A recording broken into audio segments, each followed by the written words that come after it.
सोचिए एक सरकारी कर्मचारी जो हर महीने अपनी सैलरी स्लिप को देखता है और मन ही मन हिसाब लगाता है घर का किराया, बच्चों की फीस, माता पिता की दवाइयां और बढ़ती महंगाई। अब उसी कर्मचारी और लाखों पेंशनर्स के लिए सरकार की तरफ से एक ऐसी खबर आई है जिसने उम्मीद की एक नई किरण जगा दी है। 8वां केंद्रीय वेतन आयोग अब सिर्फ चर्चा नहीं बल्कि आधिकारिक तौर पर एक्शन मोड में आ चुका है। नमस्कार, मेरा नाम है अनुषी गुप्ता और आप देख रहे हैं एनडीटीवी इंडिया। सरकार ने 8वें वेतन आयोग की ऑफिशियल वेबसाइट लॉन्च कर दी है और इसके साथ ही पब्लिक कंसल्टेशन की प्रक्रिया भी शुरू कर दी है। मतलब साफ है कि इस बार सिर्फ फाइलों में नहीं बल्कि सीधे कर्मचारियों और पेंशनर्स की आवाज सुनी जाएगी।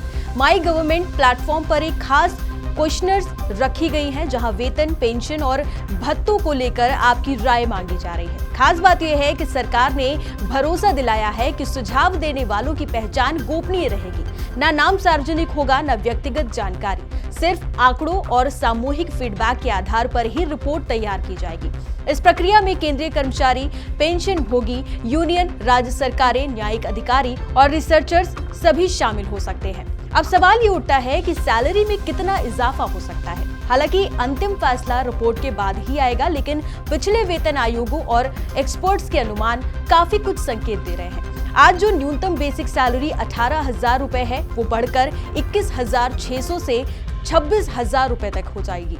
कुछ आकलनों में ये भी आंकड़ा है कि 40,000 के पार भी जाता दिख रहा है। यानी निचले स्तर के कर्मचारियों के लिए ये बदलाव जिंदगी बदलने वाला साबित हो सकता है। पेंशनर्स के लिए भी राहत की खबर है। अनुमान लगाया जा रहा है कि पेंशन में 20 से 30% तक की बढ़ोतरी हो सकती है। वो लोग जिन्होंने पूरी जिंदगी देश की सेवा की, अब उन्हें थोड़ी आर्थिक राहत मिलने की उम्मीद बंधी है। अब सबसे बड़ा सवाल ये है कि सब लागू कब होगा। तकनीकी तौर पर 8वें वेतन आयोग की सिफारिशें 1 जनवरी 2026 से प्रभावी मानी जाएंगी, लेकिन चूंकि अभी सुझाव लिए जा रहे हैं और रिपोर्ट्स तैयार होने में वक्त लगेगा, इसीलिए बढ़ी हुई सैलरी मिलने में देरी संभव है। हालांकि इसमें भी राहत है क्योंकि 1 जनवरी 2026 से लागू होने वाली बढ़ोतरी का पूरा पैसा एरियर के रूप में दिया जाएगा।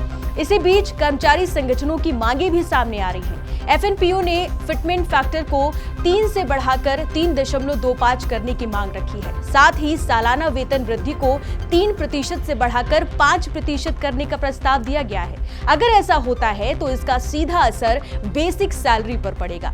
उदाहरण के तौर पर लेवल 1 कर्मचारी की सैलरी 18,000 से सीधे 58,000 रुपए के आसपास पहुंच सकती है। अब गेंद सरकार और आयोग के पाले में है। आपके सुझाव, आपकी आवाज और आपकी भागीदारी ही तय करेगी कि 8वां वेतन आयोग सिर्फ एक औपचारिक रिपोर्ट बनेगा या फिर लाखों परिवारों की आर्थिक कहानी बदलने वाला फैसला। अगर आप सरकारी कर्मचारी हैं या पेंशनर तो ये मौका हाथ से मत जाने दीजिए। माई गवर्नमेंट पोर्टल पर जाकर अपनी राय जरूर दीजिए क्योंकि आखिरी तारीख 16 मार्च 2026 तय की गई है। याद रखिए, इस बार सिर्फ सरकार नहीं, आपकी आवाज भी वेतन आयोग का हिस्सा बनने जा रही है।